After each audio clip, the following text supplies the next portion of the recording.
अस्सलाम वालेकुम प्रोग्राम तरक्कीत के साथ आपका मेज़बान बिलाल एहसन हाजिर है। नाज़रीन, आज हम जब इस प्रोग्राम के लिए लाइव स्टूडियो में बैठे हैं और गुज़श्ता हफ्ते की हम एक ताराना निगाह डालते हैं तो यकीनी तौर पे हमें एक खुशी का एहसास भी होता है कि पाकिस्तान जो कि इस वक्त एक साबका माजी में जो है वो तन्हाई का शिकार था, सियासी तौर पर भी और आलमी तौर पर भी, लेकिन SCO की कॉन्फ्रेंस के बाद फिर हमारे मौजूदा जो हुक्मरान हैं और आर्मी चीफ की मेहनत के बदौलत पाकिस्तान जो है इस वक्त आलमी ताकतों की निगाहों में है और दुनिया में जो है वो उसकी तन्हाई जो थी वो एक सियासी तन्हाई वो किसी हद तक दूर हुई। SCO की कॉन्फ्रेंस जो है गुज़श्ता 2 रोज़ कबल जो है वो पाकिस्तान में ख़त्म हुई और इस SCO में यकीनी तौर पर आपने देखा होगा कि इस रीजन के साउथ एशिया रीजन के जो मुख्तलिफ ममालिक हैं उनके प्राइम मिनिस्टर्स ने और किसी के नुमाइंदों ने, जब खासतौर पर भारत के वज़ीर ख़ारजा ने इस कॉन्फ्रेंस को जो है वो अटेंड किया और अटेंड करने के बाद एक पैगाम किया कि पाकिस्तान की जो अपनी एक जोग्राफियाई हैसियत है, चाहे वो सियासी हो या चाहे माशी हो, उसको सभी रिकॉग्नाइज करते हैं। इसी तरह सऊदी अरब का एक बहुत ही बड़ा वफ्द जो है वो माशी तरक्की का एक प्लान लेके पाकिस्तान आया और मुख्तलिफ जो है MOUs पे दस्तखत भी हुए और के तवक्को की जा रही है कि सऊदी अरब से $2 अरब की मालियत पे जो है तकरीबन जो है उनका एक माशी जो पैकेज है वो होगा और मुख्तलिफ सेक्टर्स में जो है वो एक तरक्की की दी जाएगी और सऊदी सरमायाकार प्लस इसमें हम समझते हैं कि मलेशिया के भी सरमायाकार हैं, चीन के भी सरमायाकार हैं और दीगर ममालिक के सरमायाकार भी जो है वो सरमायाकारी करेंगे। गो कि इस वक्त पाकिस्तान में माशी तौर पर कुछ हमें इस्तेहकाम नजर आता है। IMF ने भी हम पर एतमाद किया और $7 अरब की 3 साल के लिए जो मुजवजा पैकेज था उसको भी मंजूर किया और हम पिछले हफ्ते भी आपको एक खुशखबरी दे चुके हैं कि $1 अरब पाकिस्तान को उन्होंने फौरी तौर पर अदा भी कर दिया। $16 अरब के करीब जो है हमारा ज़र मुबादले के ज़खायर पहुंच चुके हैं। 80,000 से ऊपर हमारी स्टॉक एक्सचेंज की जो है पॉइंट्स हैं और तकरीबन 277 और 278 रुपए के हिसाब से जो हमारे पास डॉलर्स जो है इस वक्त एक मुस्तहकम पोजीशन में है। आर्मी चीफ ने भी सरमाकारों को जब गुज़श्ता हफ्ते कराची आए थे तो उन्होंने तरगीब दी थी और ये दिलासा भी दिया था कि आप सरमाकारी करें और खास तौर पर मकामी सरमाकार जो है वो बैरून मुल्क जाने की बजाय पाकिस्तान में सरमाकारी को जो है वो यकीनी बनाए तो यकीनी तौर पर पाकिस्तान जो है वो तरक्की करेगा और हम उम्मीद भी करते हैं कि पाकिस्तान तरक्की करे। स्टैटिस्टिक्स ऑफ पाकिस्तान ने 6.9% पे जो है उन्होंने कहा कि जनाब अली आपकी जो है वो महंगाई की सतह आ गई है और पेट्रोल की कीमतें भी जो हैं गुज़श्ता 3 से 4 महीनों से जो है उसकी डिक्लाइन हो रही है। सिर्फ गुज़श्ता हफ्ते जो मौजूदा हफ्ते जो है वो पेट्रोल की कीमतों को बरकरार रखा गया है 258 रुपये पे और बाकी जो है सिर्फ डीजल की कीमतों में इजाफा किया। तो लिहाजा हम ये कह सकते हैं कि आगाज हो चुका है माशी तरक्की का और माशत पे कुछ पॉलिसीज ऐसी हैं उन पॉलिसीज पे हमें नजरसानी करने की जरूरत है। खास तौर पे हम गुज़श्ता 1 से 2 हफ्ते में हम यही प्रोग्राम पे हम कर रहे हैं। गुज़श्ता हफ्ते भी हमने ये प्रोग्राम किया था इसी हवाले से कि हाउसिंग सेक्टर ज़राअत के बाद वो बड़ा सेक्टर है कि जिसपे हम जितने से ज़्यादा इस सेक्टर को फाल करेंगे तो यकीनी तौर पर इससे जुड़े हुए जो दीगर सनतें हैं वो तरक्की करेंगी और मुल्क में खास तौर पर जो हम अपने इर्द गिर्द के ममालिक खास तौर पर दुबई को भी देखते हैं तो दुबई ने भी सबसे ज्यादा तरक्की की है, उसमें प्रॉपर्टी का बहुत बड़ा किरदार है। क्या होगा और क्या नहीं होगा और क्या तवक्कुआत है, इसी पर हम आज अपने स्टूडियो में अपने ताजिरों से बात करेंगे और इस प्रोग्राम में आज हमने जिन मेहमानों को मदऊ किया है उनसे पहले मैं आपका तारुफ करवा दूं, उसके बाद फिर हम आगे बढ़ेंगे। तो मेरे आज पहले मेहमान है जनाब अहमद अवैस थानवी साहब। अहमद अवैस थानवी साहब हैं चेयरमैन है साउथ रीजन आबाद के और एक काफ़ी से ज़्यादा एनर्जेटिक आदमी भी हैं और जब ये चेयरमैन नहीं भी थे तो इसके बावजूद जो है वो आबाद में जो है मुख्तलिफ प्लेटफॉर्म से जो है वो हाउसिंग सेक्टर की तरक्की के लिए काफ़ी काम करते भी रहे हैं। अहमद अवैस थानवी साहब बहुत शुक्रिया फॉर कमिंग। मेरे दूसरे मेहमान हैं जनाब रोशन अली वारसी साहब। रोशन अली वारसी साहब अपने नाम की तरह बड़े रोशन आदमी हैं और इन्होंने भी रियल्टर्स के तौर पे जो है इन्होंने काफ़ी से ज़्यादा हाउसिंग सेक्टर के लिए जो तरक्की के लिए उन्होंने काफ़ी से ज़्यादा काम भी किया और बहुत ज़्यादा एक्टिव भी हैं और फ़िक्रमंद भी हैं कि हाउसिंग सेक्टर्स जो है वो इतना तनज़ुली के शिकार जा रहा है, इसको नहीं होना चाहिए और ये अपनी कोशिशों भी जारी रखा हुआ है। तो ये हैं जनाब CEO हैं यूनिवर्सल स्टेट एंड डेवलपर्स के।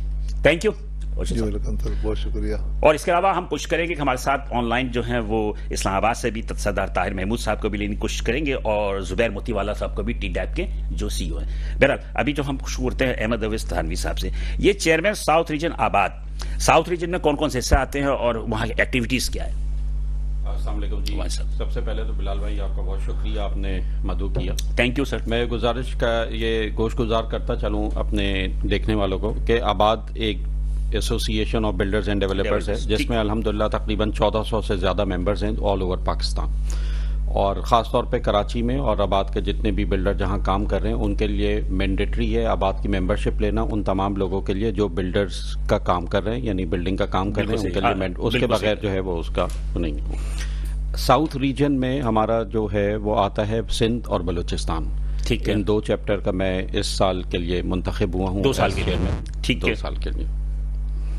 और तो इसमें क्या मतलब इस सेक्टर में जैसे सिंध है आप उसके साथ साथ बलूचिस्तान को भी ले रहे हैं, तो मेरा ख्याल है कि हाउसिंग सेक्टर में बलूचिस्तान तो हमसे काफी ज्यादा मतलब कि पसमानदा है, तो फिर बलूचिस्तान के हवाले से आपकी क्या देखिए बलूचिस्तान में सबसे पहले मैं CPEC और गवादर चैप्टर के हवाले से तो उसको हाउसिंग प्रोजेक्ट तो नहीं कहेंगे ना? हाउसिंग प्रोजेक्ट देखें, इन डेवलपमेंट का काम जो बलूचिस्तान में एक गवादर में चल रहा था वो रुक गया बीच में, आपको मालूम है CPEC के जी बिल्कुल सही। और काफी गवादर की वैल्यू कहां से कहां पहुंच गई थी, लोगों ने अपनी इन्वेस्टमेंट करी, बहुत सारे लोग हैं हमारे भाई हैं जिन्होंने इन्वेस्टमेंट करी, मगर जिस वक्त ये काम रुक गया डेवलपमेंट का तो गवादर को होना चाहिए था वो पीछे रिवर्स गेयर लग गया।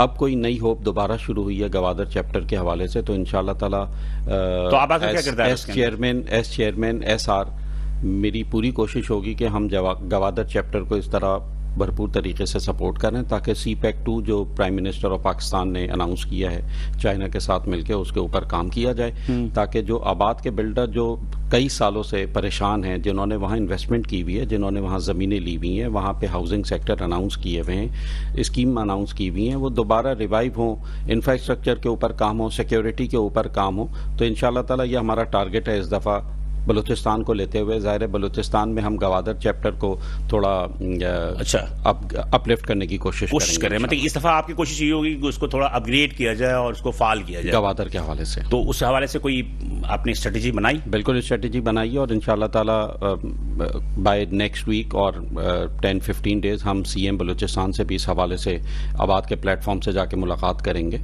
और अपने जो भी ग्रीवियंसेस हैं हमारे उस जगह को लेते हुए, सिक्योरिटी है सबसे बड़ा सिक्योरिटी है और जो लोगों की इन्वेस्टमेंट वहाँ हुई हुई है उस हवाले से हम उनसे बात करेंगे और हम ये चाहेंगे कि जो एयरपोर्ट बनने जा रहा है या जितना काम हुआ हुआ है उसके ऊपर एयरपोर्ट का तो उन्होंने कर दिया ना, वर्चुअल उन्होंने इफ्तिताह कर दिया, वर्चुअल इफ्तिताह हो गया, मतलब तकमील हो गई उसकी। बिल्कुल बिल्कुल वो वर्चुअल इफ्तिताह हो गया, तो हम ये चाहते हैं कि कम से कम फ्लाइट्स उधर जाना शुरू हो, लोगों का इंटरनेशनल लेवल के ऊपर जाना शुरू हो, इंटरनेशनल फ्लाइट्स वहाँ लैंड करें ताकि लोगों का एक फुटफॉल पड़ेगा तो वहाँ काम होगा। और सबसे बड़ा गवादर का देखें काम इसलिए भी जरूरी है कि आपके पास टूरिज्म की शॉर्टेज है, तो गवादर एक ऐसी जगह है जहां टूरिस्ट आएगा इंशाल्लाह ताला आपका, और पाकिस्तान की इकॉनमी में अपना किरदार गवादर एक अलग तरीके से उसमें शामिल होगा इंशाल्लाह ताला। मतलब आपने फुल प्लानिंग किया हुआ है? बिल्कुल इंशाल्लाह ताला बलूचिस्तान के हवाले से बिल्कुल ये किया हुआ है। बाकी सिंध रीजन आता है, सिंध में हमारे पास सब रीजन हैदराबाद है और हैदराबाद में भी और बाकी कराची में भी जो माशाल्लाह आपके सामने काम हो रहा है, सखर में काम हो रहा है, डेवलपमेंट का काम हो रहा है, वो सारे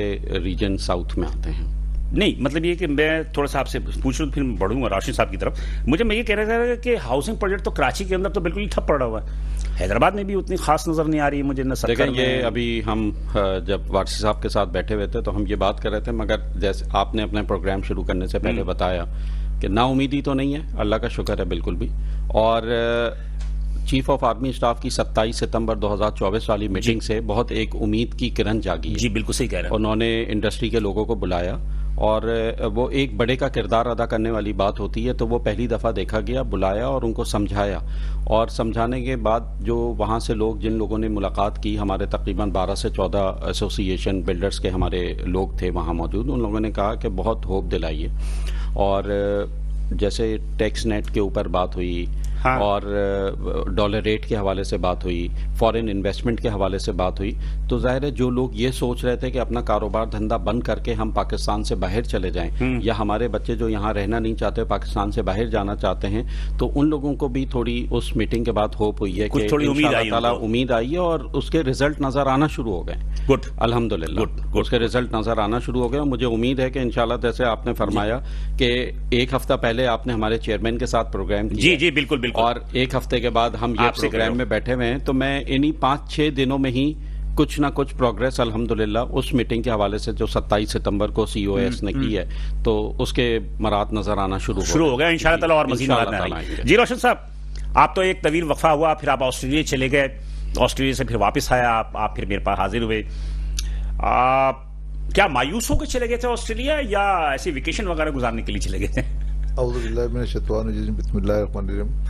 बिलाल भाई बहुत शुक्रिया, आपके प्रोग्राम में आके वैसे ही बहुत मजा आता है। Thank you. और एनर्जी भी मिलती है, बूस्ट होती है। और आपका प्रोग्राम होता ही बहुत अच्छा है, मजा आता है बात करने का, दिल की बातें मजा कर सकते हैं। Thank you sir. ऑस्ट्रेलिया जो है जाहिर सी बात है वो एक घूमने फिरने की जगह है, मौका मिला अल्लाह ताला ने मौका। अच्छा, मतलब वेकेशन वगैरह के लिए, तफरीह के लिए। ये तो मायूस हो गए तो नहीं गए थे ना सर? मायूसी तो कुफ्र है। मैं तो मायूसी वाले लफ्ज को भी पसंद नहीं करता हूँ। मायूसी क्या है? जिंदगी में इंसान जब खुश है ना, अल्लाह ताला ने हर चीज की हमको नेमतें दी हुई हैं। अगर मायूस होते हैं तो इसका मतलब हमारी गलती है, हमें मायूस नहीं होना चाहिए। और मैं अपने इस मुल्क के हवाले से कुछ बात करना चाहता हूँ कि देखें, हमारा मुल्क एक मिसाली मुल्क है, लोग माने या ना माने, मेरी इस बात से बहुत लोगों को इख्तलाफ होगा, मगर मैं समझता हूँ अल्हम्दुलिल्लाह हमने भी बहुत दुनिया के ममालिक देखे हैं। जो हमारा मुल्क है ना, ये बादशाहों वाला मुल्क है। हर इंसान अपनी जात में एक बादशाह है हमारे मुल्क के अंदर। हम बाहर जाते हैं, हमारे को फकीरों वाली लाइफ गुजारनी पड़ती है, हमें वो काम करना पड़ता है। लोगों की सोच है जो आप यहाँ नहीं करते। जो लोग यहाँ से जाते हैं ना, वो आके बताते हैं हम वहाँ चले गए, ऑस्ट्रेलिया चले गए, अमेरिका चले गए, कहीं भी चले गए, मगर वो जो चीज, मगर सिर्फ हमारे मुल्क में जो कमी है ना, लॉ एंड ऑर्डर की कमी है। हमारे अपने लोगों को सही होने की जरूरत है। और हमारा मुल्क यकीन माने अब जिस डायरेक्शन में चला है ना, अभी मैं माशाल्लाह थानवी साहब से बात कर रहा था, मैंने कहा सर मैं तो इसको आगे चल के गुलदस्ता देख रहा हूँ, माशाल्लाह हरा भरा एक बहुत खूबसूरत मुबारक करे। और ये होगा इंशाल्लाह, आप देखिएगा, मैं नहीं बोल रहा हूँ, ये मेरे अल्लाह की तरफ से है ये फैसला। इंशाल्लाह ताला ये मुल्क बेहतरीन तरीके से। आप जो अभी रिएटर्स का काम कर रहे हैं, स्टेट काम कर रहे हैं, तो मतलब ये कि हाउसिंग पर जो इंडस्ट्री जो इतनी तबाह कर रही है, कुछ आपको उम्मीद की किरण नजर आ रही है कि कुछ मेरे ख्याल में तबाह नहीं हो रही, ये सिर्फ लोगों की गलतफहमी है। ये हमारी इंडस्ट्री तबाह नहीं हो रही, ये सही हो रही है। मतलब फ्रीज तो हो गई है ना, एक जगह आके मुंजमद हो गई है। मैं समझता हूँ कि इस वक्त एंड यूजर जो है ना अपना काम कर रहा है, एंड यूजर के लिए ये इंडस्ट्री बिल्कुल सही है। हाँ, उन लोगों के लिए हम फिक्रमंद हैं जो लोग किराए पे रहते हैं, उनके पास घर नहीं है, उनको घर कैसे मिलेगा, उनके लिए हमने कोई हिकमत अमली बनाई हुई है कि उनको घर कैसा मिलना चाहिए। फर्ज करें कि वो किराया देता है, किराए की मद में, तो वो किराए पे तो जिंदगी भर किराए पे रहेगा, तो हम उनके लिए ऐसी स्कीमें लेकर आए हैं कि भाई हम उनको घर दे देते हैं, फिर बोलते हैं भाई जो आप रेंटल की जरूरत में नहीं, बल्कि आप अपने रहते भी रहें और अपने पैसे अदा करते रहें। मतलब किराया देते रहें? नहीं, किराया नहीं देते रहते, वो जो पैसे कैपिटल होता है ना, कुछ पैसे उनसे ले लेते हैं और कुछ कहते हैं कि भाई ठीक है, कुछ थोड़ी सी अमाउंट हम बढ़ा देते हैं कि उनका घर हो जाए किसी तरीके से। किराए की सूरत में तो कभी आगे नहीं बढ़ सकते। ये मेरा अपना एक ड्रीम है कि मैं चाहता हूँ कि जितने लोग बेघर हैं उनको कम से कम घर मिल जाए।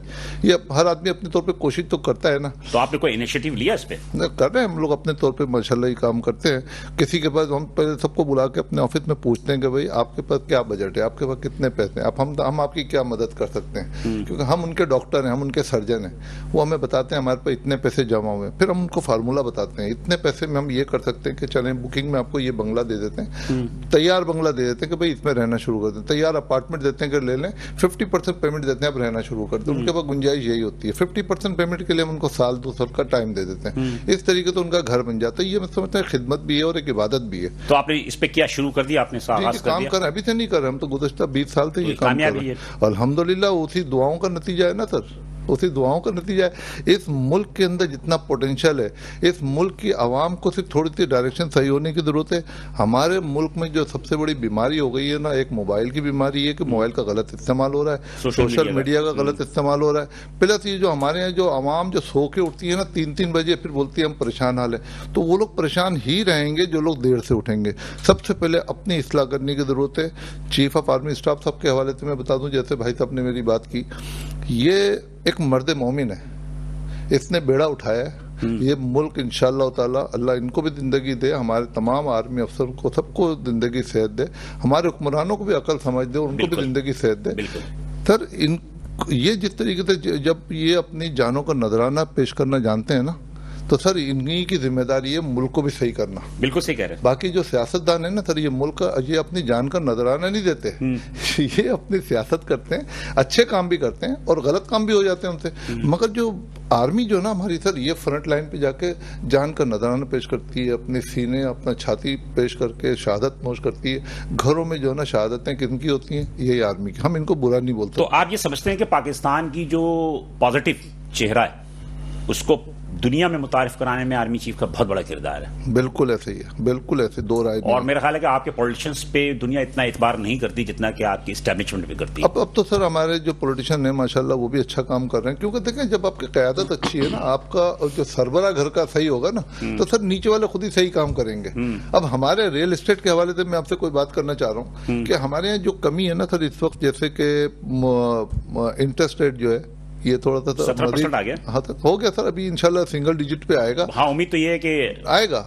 अगली दफा जब मॉनिटरिंग पॉलिसी आएगी उसमें 2 से 3% की चांसेस है कि नीचे मगर सर ये सिंगल डिजिट में इतने आना है इंशाल्लाह ताला, वो आएगा। प्लस हमारे यहाँ जो ये जो आप कह रहे थे ना कि ये फ्रीज हुई हुई है, बिल्कुल सही फ्रीज हुई हुई है सर। यहीं पे ब्लैक मनी जो है ना हमारी पार्क होती थी, जिसकी वजह से अब हमारी जो ना FDR वैल्यू, हाउसिंग प्रोजेक्ट्स में आपकी ब्लैक मनी पार्क होती थी, पहले होती थी सर। जाहिर है सबको पता था कि पहले FDR वैल्यू, इसीलिए आप FATF में गए जी, इसीलिए FATF की जो तलवार लटकी वो इसी वजह से लटकी, इसीलिए लटकी। देखें ये सही हो रहा है ना सर, सिस्टम सही हो रहा है, क्योंकि आपकी FDR वैल्यू पहले थी 1 करोड़ 10 करोड़ रुपए का बंगला होता था, 9 करोड़ कहां जाते थे। अब ये हो गया कि जो फेयर मार्केट वैल्यू की तरफ ये लेके जा रहे हैं, फेयर मार्केट वैल्यू की तरफ लेके जा रहे हैं। गवर्नमेंट की एक जो गलती है ना, जो मैं उनको निशानदेही करना चाहता हूं, वो ये है कि सर ये जो टैक्सेज की भरमार कर रहे हैं, आप फेयर मार्केट वैल्यू भी बढ़ाते जा रहे हैं, ऊपर से आप उसको टैक्स भी जो है ना इतना ज्यादा लगाए। नहीं, दोनों चीजें नहीं चलेंगी। फेयर मार्केट वैल्यू बढ़ा दें, FDR वैल्यू फुल जो फेयर मार्केट वैल्यू वहां पे लेके जाए, मगर जो टैक्सेज है ना वो 1% करें, ले रेवेन्यू जनरेट करें। आप 3% 6% अगर रेवेन्यू जनरेट करने जाते हैं, आपकी ट्रांजैक्शन कम हो जाती है, आपको जो रेवेन्यू मिल रहा है गवर्नमेंट को वो नहीं मिलता। तो ये सब कुछ चीजें ऐसी होंगी कि सर इनको गवर्नमेंट को थोड़ा सा हम चाहते हैं कि ये इसके ऊपर नुकसान करें। बिल्कुल तवज्जो देंगे तो हमारी इकोनॉमी जो ना, क्योंकि ये सबसे बड़ी जो सेकंड लार्जेस्ट जो इंडस्ट्री है हमारी, वो कंस्ट्रक्शन इंडस्ट्री है। ठीक, मुझे यहाँ पे एक ब्रेक के लिए कहा जा रहा है, मैं ब्रेक ले लूँ, उसके बाद फिर हम वापस आते हैं तो गुफ्तगू से जारी रहेगा। साथ रहिए। वेलकम बैक नाज़रीन, प्रोग्राम दरक़्क़त हम दोबारा हाजिर हैं। नाज़रीन, हम काफ़ी में जाने से कब्ल जो है अवैस अहमद साहब और रोशन साहब की गुफ्तगू आपने सुनी थी। मैं थोड़ा सा दोबारा मैं अवैस भाई की तरफ आता हूँ और अवैस थानवी साहब से पूछता हूँ कि ये तो एक बात होगी कि जो आपने बात की CPEC के हवाले से या सिंध और कराची और हैदराबाद के हवाले से की, लेकिन एक जो सबसे बड़ा प्रॉब्लम है जो अक्सर बिल्डर्स मुझसे शिकायत भी करते हैं और बहुत सारे ऐसे इंडस्ट्रियलिस्ट हैं, बहुत सारे लोग हैं जो कि इस बात के नाला भी हैं कि ज़मीनें वो कब्जे हो रहे हैं। एक सिस्टम जो चल रहा है उस सिस्टम के तहत कब्जे हो जाते हैं, कब्जे करने के बाद फिर आप लोग कब्जे छुड़वाते हैं कि क्या प्रॉब्लम होती है जिसकी वजह से वो आपका जो प्रोजेक्ट अगर अनाउंस होता है तो जो उसके अलॉटीज होते हैं वो सफ़र करते हैं, कि क्या प्रॉब्लम है? लाल भाई, ये सबसे बड़ा हमारी इंडस्ट्री का ना नासूर है, ये बहुत बड़ा। ये लोग अरबों रुपए की इन्वेस्टमेंट करते हैं, लोग हमसे पूछते हैं आप लोग तो दूसरे के पैसों के ऊपर प्रोजेक्ट बनाते हैं, ये नहीं देख रहे होते कि जो जमीन ली जा रही है जिसके हम बोनाफाइड परचेजर हैं, हम वो जमीन अरबों रुपए देकर मार्केट वैल्यू से वो जमीन खरीदते हैं। गवर्नमेंट हमें वो जमीन सब्सिडाइज रेट के ऊपर नहीं देती, हम मार्केट वैल्यू से जमीन खरीदते हैं। अच्छा, एक मिनट में आपकी बात गुफ्तगू चलूंगा। मेरे साथ लाइन पे ज़ुबैर मोतीवाला है, मैं फारिग कर लूं फिर उसके बाद में बात करते हैं। ज़ुबैर मोतीवाला साहब, CEO TDAP मेरे हमरा जो है वो लाइन पे मौजूद है, हम थोड़ा उनसे गुफ्तगू कर लें फिर उसके बाद आगे बढ़ेंगे। अस्सलाम वालेकुम। वालेकुम। थैंक यू ज़ुबैर मोतीवाला साहब कि आपने हमें कीमती वक्त में से अपना वक्त दिया। मेरे हमरा इस वक्त बैठे हैं आबाद के जनाब ये साउथ रीजन के जो चेयरमैन अहमद अवैस थानवी साहब और रोशन निवासी साहब जो हैं CEO and universal state and builders के। बात यहाँ पे हम ये कर रहे हैं कि क्या हाउसिंग की सेक्टर की तरक्की के लिए TDAP कोई किरदार अदा कर सकता है? नहीं, जब बात यह है कि हमारा जो चार्टर है वो एक्सपोर्ट को बढ़ाना, जो बाकी हम चेंबर की लेवल पे हम सब कुछ करते हैं आबाद के लिए, आबाद के साथ मिलकर काम भी करते हैं। जी बिल्कुल। अभी जब चीफ ऑफ आर्मी स्टाफ आए थे तो उन्होंने जो कहा था कि हमारा प्रेसिडेंट जो है वो सारों की कंप्लेंट्स लेकर आगे फॉरवर्ड कर रहा है, उसके ऊपर वो काम होंगे जिन पे कब्जा होगा। लेकिन TDAP state development authority of Pakistan, वहां से हम एक्सपोर्ट को प्रमोट करते हैं, पाकिस्तान की मसनूआत को बाहर खींचते हैं। इस तो मतलब से बिल्डिंग मटेरियल को एक्सपोर्ट तो कर सकते हैं, बिल्डिंग मटेरियल को हमने काफी प्रमोट किया। अभी सऊदी डेलीगेशन जब आया उन्होंने बड़ा इंटरेस्ट का इजहार भी किया, but that is construction material, not the construction itself. वो हमारा मैंडेट नहीं है। अच्छा, ये जो हाउसिंग जो सेक्टर है, इसमें जो मटेरियल यूज होता है, मिसाल के तौर पे ये कि स्टील है, सीमेंट है, या दीगर चीजें हैं, मार्बल है, या दीगर चीजें हैं, ये इसकी एक्सपोर्ट में टीडीएफ ने क्या किरदार अदा किया अभी तक? बहुत कर रहे हैं जी हम साहब, ग्रेनाइट, मार्बल, मिनरल्स, कॉपर, अब आप जिसका नाम ले, मैग्नीशियम, पोटाशियम, उसके अंदर सबके अंदर जो है हम अपना इंटरवेंशन करते हैं, उसकी एक्सपोर्ट की कोशिश करते हैं। चाइना एक बड़ी मार्केट है, वहां भी करते हैं, और बाकी जगहों के ऊपर भी जो है एक्सपोर्ट होता है। तो भी बल्कि हम तो कुछ और भी करते हैं, इसमें वैल्यू एडिशन का भी काम है। कोशिश करते हैं लोगों को इस बात पे राजी करें कि जो ग्रेनाइट है उसको बजाय पत्थर बेचने के आप इसकी टाइल्स बनाएं, और बन भी रही है काफी, लेकिन अभी भी रॉ फॉर्म में एक्सपोर्ट होता है। हम उनको ये बावर कराते हैं कि you will get more money, और यहाँ एम्प्लॉयमेंट भी क्रिएट होगा।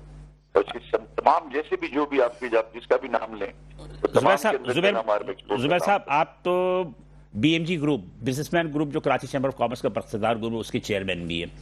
आज एक लेटर इशू हुआ चैम्बर ऑफ कॉमर्स की जानिब से कि जो भी नाजायज जमीनें हैं, और नाजायज जमीन जिस पर काबजीन है, उनकी आज नहीं हुआ, उसको 10-12 रोज हो गए। 10-12, लेकिन हमारे पास मेरा ख्याल है कि शायद क्या आज है या कल इसकी एक रिलीज आई थी। सबको आ गया, हमारे पास तो 10-15 वो भी आ गई हैं। हाँ, तो क्या इस वक्त जो इंडस्ट्रियलिस्ट की या हाउसिंग के बड़े बड़े जो प्रोजेक्ट बना रहे हैं, उनकी जमीनों पर कब्जे हो रहे हैं, उस कब्जे के हवाले से चैम्बर ऑफ कॉमर्स जो है वो कोई बड़ा इकदाम करेगा? इंशाल्लाह जी, भरपूर आवाज उठाएंगे। जो चीज नाजायज है उसके ऊपर आपको पता है 26 साल से हमारा रिकॉर्ड ही है कि हर काम हम मेरिट पे करते हैं। इंशाल्लाह ताला इसके अंदर भी अपना भरपूर काम करेंगे, इसीलिए लेटर लिखा हुआ है। तो इसीलिए हमने कहा कि जिनकी जमीनें कब्जा हो गई हैं, अपने कवायद के साथ, अपने कागजात के साथ, अपने क्रेडेंशियल के साथ, डॉक्यूमेंट के साथ में भेजें, हम उसको आगे ऊपर तक ले जाएंगे। ठीक है, थैंक यू, करेंगे इंशाल्लाह। थैंक यू, बहुत शुक्रिया जुबैर मुतवल्लिल साहब, आप हमारे साथ मौजूद थे, और यकीनी तौर पर आज आपकी निगाहों से गुजर गया कराची चैम्बर ने। बिल्कुल, ये वो सही कह रहे हैं जुबैर भाई कि ये 10-12 दिन मर गए कि इसलिए कि बहुत सारे इंडस्ट्रियलिस्ट ने हमसे जो ऑफ द रिकॉर्ड बात है कि शिकायत भी की थी कि उनके हॉक्स बे में या दूसरी जगहों पर वो कब्जे भी हो गए हैं, लेकिन कोई उसके वगैरह। तो आप इस हवाले से क्या करेंगे? मैं बिलाल भाई, मैं आपको थोड़ा सा बैकग्राउंड दूं। ये आज से मामला नहीं चल रहा, ये तो बहुत पुराना, बहुत सालों से मुझे इस फील्ड में आए हुए 20 साल हो गए। मैं 20 साल से यही चीजें देख रहा हूँ। बिल्कुल सही कह रहे हैं आप।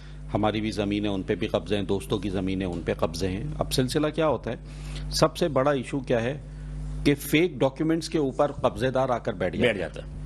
फेक डॉक्यूमेंट्स, बिल्कुल सही है। अच्छा, पुष्पनाही आपको मालूम है कहां से होती है? पुष्पनाही ये सरकारी अफसरान कर रहे होते हैं, बगैर पुष्पनाही के कोई काम नहीं। बिल्कुल ही सरकारी अफसरान ही कर रहे होते हैं। एक बंदा अपनी लेजिमेट जमीन के ऊपर बैठा हुआ है, उसके लोग बैठे हुए हैं, उसके चौकीदार बैठे हुए हैं, लॉ इन्फोर्समेंट एजेंसीज के साथ लोग आकर उस जमीन के ऊपर कब्जा करते हैं। कब्जा करने के बाद उनको निकालते हैं। देखें, वो एक सिक्योरिटी गार्ड है, 8 हैं या 10 हैं, वो लॉ इन्फोर्समेंट एजेंसी से कुछ भी नहीं बोल सकता।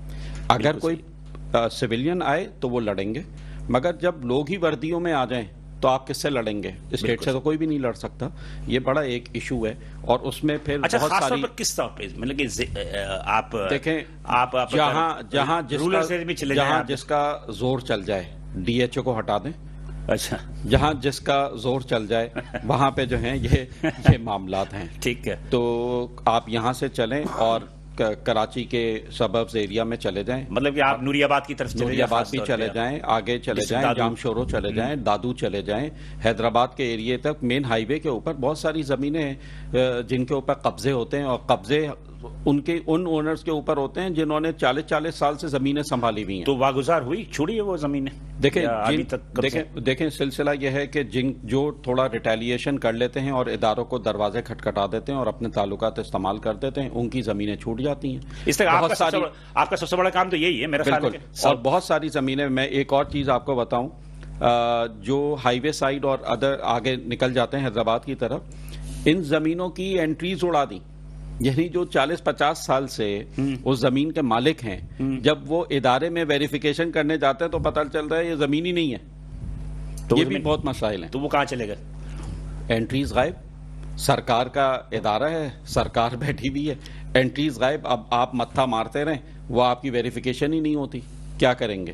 तो फिर अब आप जमीनों को वेरीफाई करते रहें, फिर वो तरीक़ेकार होता है, उनके आने का मकसद ही यही होता है कि ये हमारे पास आएँ, फिर हमारे पास आकर इनके साथ लेन-देन मामलात करें और उसके बाद जो है वो ज़मीन भी छूट जाती है और जो चीज़ें ऑन रिकॉर्ड नहीं होती वो दोबारा रिकॉर्ड पे भी आ जाती हैं। केडीए में बहुत सारी फाइलें ऐसी हैं, हमारे दोस्तों की ज़मीनों के ऊपर कब्जे हुए, अब वो वेरिफिकेशन करने जाते हैं केडीए में, तो केडीए में कई फाइलें ऐसी हैं जो गायब हैं, उनका लैंड रिकॉर्ड ही नहीं है। लैंड रिकॉर्ड जब इदारे में नहीं होगा तो हम किस डिपार्टमेंट में जाके उस रिकॉर्ड को चेक करेंगे?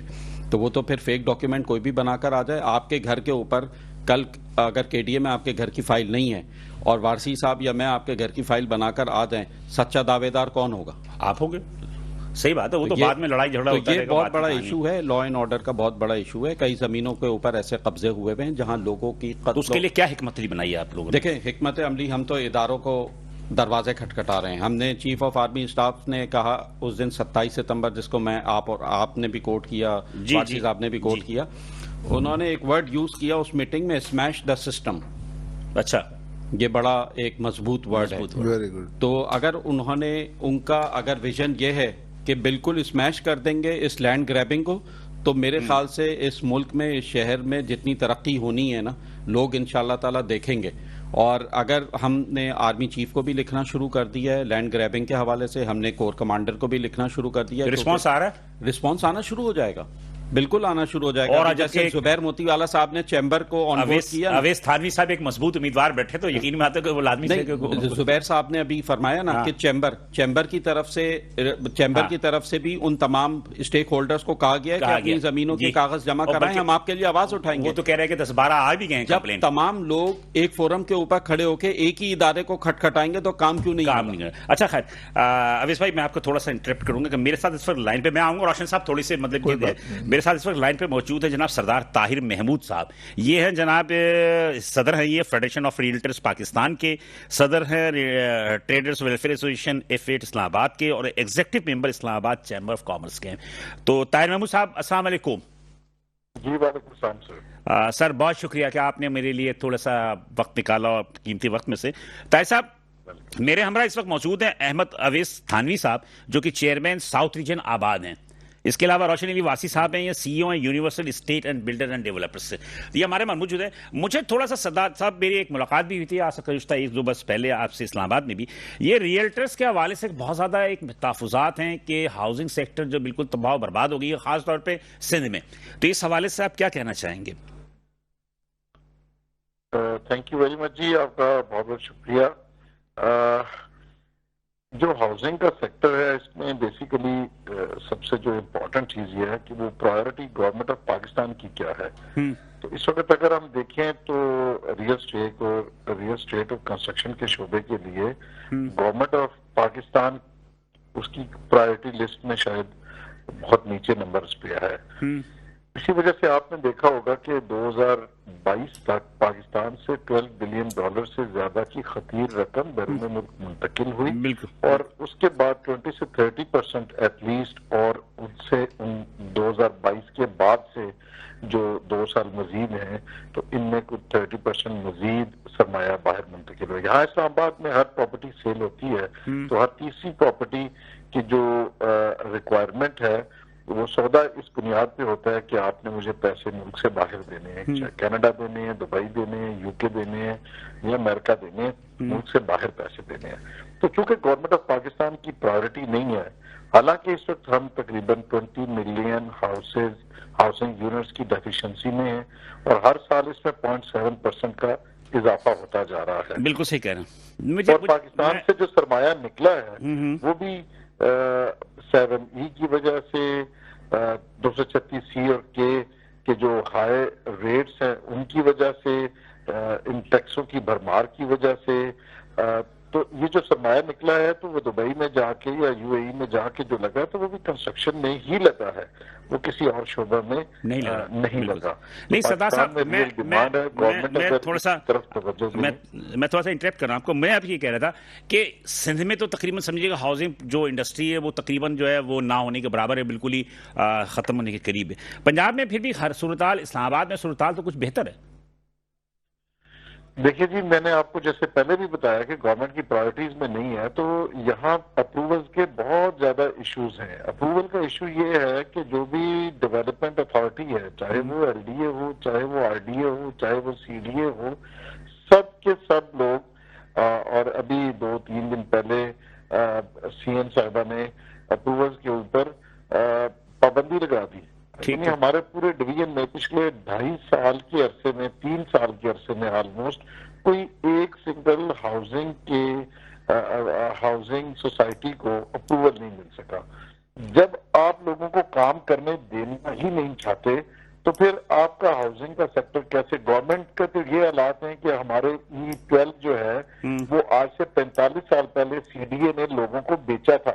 अब उनकी तीसरी जनरेशन है, 2 जनरेशन, एक जनरेशन मतलब 4,500 लोगों में से तकरीबन 2700 के करीब इस दायरे फानी से कूच कर गए और ये उनकी चौथी नस्ल है जिसको अभी तक ये नहीं दे। खुद तो अगर आप गवर्नमेंट की अगर आप देखें तो जिनके पास इन्फोर्समेंट के पूरे डायरेक्टरेट हैं तो वो अभी तक एक सेक्टर इस्लामाबाद में डेवलप करके डिलीवर नहीं कर सके पिछले 30 साल से।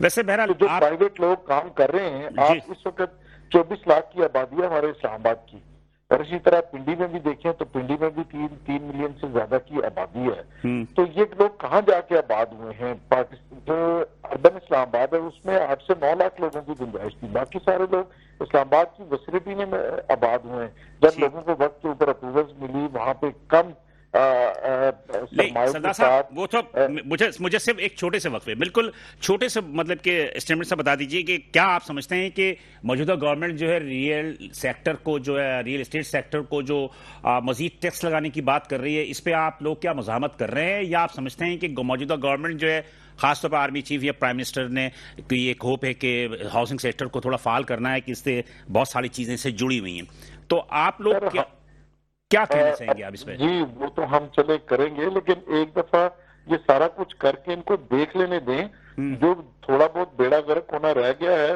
वो भी ये गर्क करवा दें, सरमाया यहाँ से बाहर चला जाए, और फिर उन्हीं मुल्कों से $1 अरब के लिए हम कभी SICA बनाए, कभी हम उनके लिए पीछे जाए और उनको वापस जो हमारे 15-15, 18-18 अरब ले गए उनसे $1 अरब मांगने के लिए हम पूरे के पूरे जहाज भर के मिन्नतें करने के लिए उन लोगों के जाते हैं और उन लोगों को बुलाते हैं। तो ये जो मजीद लगाने ये भी लगा दें, एक ही दफा ये बंद हो जाए, लोगों को पता चल जाए और लोग अपना कोई दूसरा काम ढूंढे। वैसे भी बहुत सारे लोग जो है 80% से ज्यादा प्रोजेक्ट्स बंद हो चुके हैं कंस्ट्रक्शन के। आप देखें लोगों के कब्रिस्तान बन गए हैं सीमेंट के, स्टील जो लाख रुपए से 2.5 लाख रुपए पे चला गया, सीमेंट की बोरी अभी 1450 बिल्कुल। कौन सी रियल एस्टेट, कौन सी कंस्ट्रक्शन होगी के अंदर? 2.5 लाख रुपए टन तो स्टील चली गई है, 2.5 लाख रुपए टन, 2,70,000 रुपए टन तो स्टील भी हो गई है। खैर मेरा सरदार ताहिर साहब, बहुत शुक्रिया कि आपने हमें वक्त दिया और आपने अपने ख़ाला से ज़ाहिर किया, थैंक यू। ये थे हमारे सरदार ताहिर महमूद साहब, थे इस्लामाबाद स्टेट एसोसिएशन के भी सदर थे, फिर फेडरेशन ऑफ रिटेल के पाकिस्तान के भी ये सदर थे, और इनका जो कहना है वो बहुत हद दुरुस्त है कि हुकूमत को जो भी सितम करना है वो करने दें, उसके बाद जब सब कुछ खत्म हो जाएगा तो फिर उसके बाद फिर देखेंगे। बहरहाल यहाँ पे एक छोटा सा वक्फा लूंगा, वक्फे के बाद हम जब वापस आएंगे तो रोशन साहब खास तौर पे जो है कुछ अंदर लेकर बैठे हुए हैं जो बताना चाह रहे हैं, हमसे बात करेंगे। एक छोटा सा वक्फा लेते हैं, उसके बाद दोबारा हाजिर होते हैं, साथ रहिएगा। वेलकम टू नाज़रीन, प्रोग्राम देखते हैं, हम दोबारा हाजिर हैं। प्रोग्राम में जाने से कब जो है हमने ज़ुबैर मोती वाला साहब से भी गुफ्तगू की, फिर सरदार ताहिर महमूद इस्लामाबाद से भी हमने गुफ्तगू की, सारी कुछ थी। रोशन साहब काफ़ी देर से खामोश बैठे हुए थे, बर्दाश्त कर रहे थे कि मेरी बारी कब आएगी। तो रोशन साहब, आपने इनकी भी गुफ्तगू सुनी, सरदार ताहिर साहब की भी गुफ्तगू सुनी, अवैस थानी साहब की भी गुफ्तगू सुनी, सारी चीज़ें थी। आप जिस सेक्टर में मौजूद, जहाँ हैं DHA में मौजूद है, वहाँ तो ऐसी प्रॉब्लम नहीं है ना ज़मीनों पर कब्जे उब्जे की? मैं समझता हूँ अल्हम्दुलिल्लाह हम DHA में काम ही इसीलिए कर रहे हैं कि मतलब सुकून है, जहनी सुकून है। सिर्फ उसकी मेन वजह यह कि जहनी सुकून है। और अब इस वक्त ये मार्केट की पोजीशन है कि जो प्लॉट अभी 6-6, 8-8 करोड़ रुपए के थे, अब वो 4-4 करोड़, 3.5 करोड़ के हुए हैं। तो मेरा ख्याल में ये टाइम है, अच्छा टाइम है कि लोगों को बाइंग करना चाहिए। और जहां पर अभी बात हो रही थी, ये सारे लोगों ने जो बात की है वो सिर्फ मुल्क की अच्छाई के लिए बात की है, मुल्क की बेहतरी के लिए बात की है। और जाहिर है किसी के दिल में कोई दर्द है तो वो अपना इजहार भी करता है, मगर सबने पाकिस्तान की बेहतरी के लिए बात की है। मैं सिर्फ इसमें अपनी जो राय जो ना ऐड करना चाहता हूँ वो ये है कि अगर इस मुल्क के अंदर एक और भी खराबी है वो ये कि हर चीज का एक कानून होता है ना, हर डिपार्टमेंट में एक कानून होता है। रियल एस्टेट सेक्टर जो है ये एक बहुत बड़ी इंडस्ट्री है, कंस्ट्रक्शन एक इंडस्ट्री है, इसके साथ पता नहीं कितनी इंडस्ट्रियां और जुड़ी हुई हैं। तो इनके लिए आपने कोई कानून बनाया? नहीं बनाया, अपनी मर्जी कानून sir. RERA real estate regulatory authority कानून तो है आपका?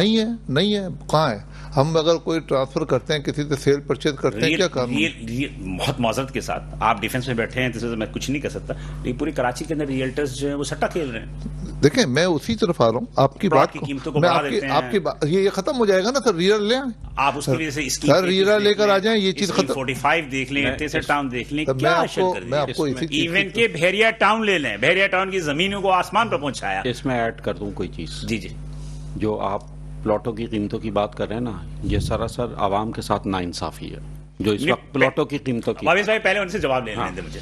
देखिए, मैं आपको बताना चाह रहा था कि जो रीरा, अब यही जो सवाल आपसे भी करूंगा ना, मैं इसका जवाब ले लूं। मैं अपने तौर पे बड़ा मैं कारोबार इन लोगों का, मैं बिल्कुल, मेरा कारोबार है और मैं जो रोज की जो बेकायदगियां देखता हूँ उसके अंदर मुझे अफसोस होता है।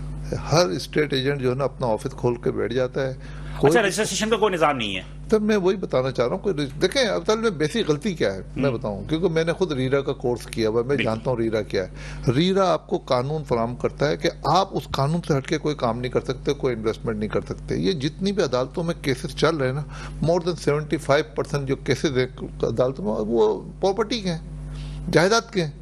उसका कानून का क्या तरीका है कि लोग जो ना भरोसे के ऊपर लोगों को पैसे दे देते हैं, चाहे वो 10% दें, 50% दें, 70% दें, 90% पैसे देके जाते हैं स्टेट एजेंट को, यार ये प्रॉपर्टी मेरी हो गई, बता वो कहता है अगले महीने आ जाना, मैं आपके नाम पे ट्रांसफर कर दूंगा। उसका कोई चेक एंड बैलेंस है? नहीं है। वो पैसे किसने ले लिए किसी को नहीं पता। अब सिर्फ भरोसा क्या है, लिखत पढ़त तो होती होगी ना। अच्छा, उस लिखत पढ़त को लेकर जाएंगे ना कोर्ट में, वहीं पे इंसाफ मिलेगा ना। यहाँ तो उसने अपना मजे कर लिए ना, उसने वो पैसे से अपना घर बना लिया, उसके जाओ कोर्ट। अब ये कि इंसाफ के लिए वो बरसों जो है वो मैं तो उसी तरफ आ रहा हूँ, तो इसका मैं आपको हल बता रहा हूँ। मैं तो हल लेके बैठा हुआ हूँ। जी। ये सारी चीजें जो चल रही हैं वो बेकायदगियों में चल रही हैं। उसका एक हल है कि रीरा का कानून नाफिज किया जाए। रीरा जब तक नहीं आएगा, रीरा कहते हैं रियल एस्टेट रेगुलेटरी अथॉरिटी। आपके पास रियल एस्टेट है, अगर फर्ज करें कि मैं अगर कोई काम करना भी चाहूँ, किसी परचेजर से मैं 10 लाख रुपए लेना चाहूँ किसी प्रॉपर्टी के अगेंस्ट में, मैं नहीं ले सकता। मैं उस मालिक के नाम का चेक लूंगा, पे ऑर्डर लूंगा और वो पैसे मेरे पास जो है ना वो एस्क्रो में जमा होंगे।